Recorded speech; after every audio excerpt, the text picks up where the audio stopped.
Berikutnya kita ke sorotan lain, Saudara. Gubernur Jawa Barat Ridwan Kamil menerima sekitar 2.000 pengaduan terkait penerimaan peserta didik baru PPDB. Menurut Ridwan Kamil, mayoritas pengaduan PPDB telah ditindaklanjuti pemerintah Provinsi Jawa Barat. Gubernur Jawa Barat Ridwan Kamil menyebut terus menindaklanjuti pengaduan terkait pelanggaran dalam proses penerimaan peserta didik baru atau PPDB. Ada sebanyak 2.000 pengaduan yang telah ia terima. 90% diantaranya sedang ditindaklanjuti. PPDB yang di Bogor gimana Pak? Sudah saya statementkan 2.000-an keluhan sudah kita tangani 90%. Dugaan kecurangan dalam sistem zonasi penerimaan peserta didik baru atau PPDB terjadi di berbagai daerah. Kemendikbudristek pun tidak membantah terkait dugaan kecurangan PPDB sistem zonasi. Terkait hal ini, Kemendikbud akan mencari solusi bersama pemerintah daerah. Dugaan kecurangan dalam sistem zonasi penerimaan peserta didik baru atau PPDB muncul di berbagai daerah. Di Tangerang, Banten, sebuah video yang memperlihatkan seorang warga mengukur jarak sekolah dari rumah viral di media sosial. Aksi ini dilakukan sebagai bentuk protes karena adiknya tidak lolos PPDB melalui sistem zonasi di sekolah negeri yang berjarak kurang dari 500 meter dari rumahnya.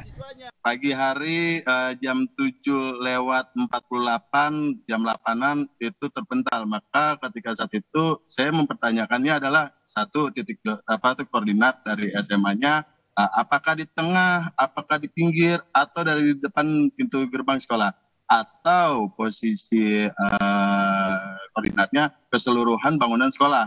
Nah, kalau keseluruhan bangunan sekolah kan nggak mungkin, pasti ada titik koordinat yang ditentukan oleh pihak sekolah ataupun pihak panitia PPDB. Dan lanjutnya posisi pertanyaan saya adalah kok di sistem zonasi ini ada sebagian yang posisi dia sekolah di Kabupaten Tangerang bisa masuk ke Kota Tangerang. Dan kemarin pada saat viral itu saya mempertanyakan kepada mantan RW, ada nama yang lulus nomor urut 1 ini tidak dikenal sama mantan RW. Mungkin ada di belakang, maka zonasinya pun akan lebih jaraknya makin jauh lagi kalau mengikuti dari depan pintu gerbang atau kalau di tengah-tengah sekolah. Kemendikbud tidak membantah jika saat ini ada temuan kecurangan atau penyimpangan dalam PPDB sistem zonasi.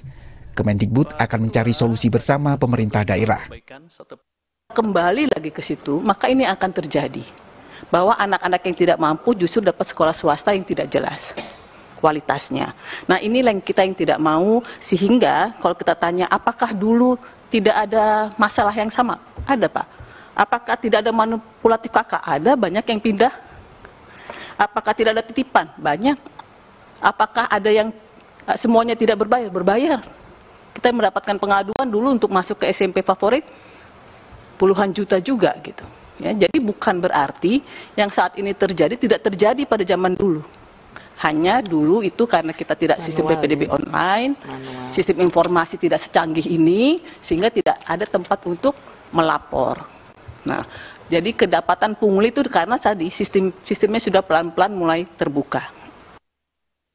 Sementara Menko PMK Muhadjir Effendi menyebut PPDB selalu ada masalah sehingga sistem ini harus segera diperbaiki.